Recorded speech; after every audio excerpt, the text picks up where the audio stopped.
Hello guys, welcome back to this channel. In this today's tutorial, I'm gonna show you how to find saved effect on Instagram. Okay, let's get into it guys. I have opened my Instagram application, and first of all, I'm going to open up my Instagram camera. I'm just going to click on this plus button and I'm going to select story, and here as you can see you will be able to find some effect from Instagram. The saved effect will be in the left side and the unsaved effect will be in the right side, and these are the effect I have just saved on my Instagram. I have saved two effects. As you can see by this icon that I have saved this effect.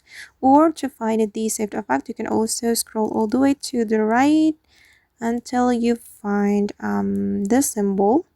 Okay, just go to this section and then you can click on the saved icon. Okay, and these are the Instagram effect I have saved, and if we want to use it we just need to tap on that like this and the effect will be applied to our Instagram camera.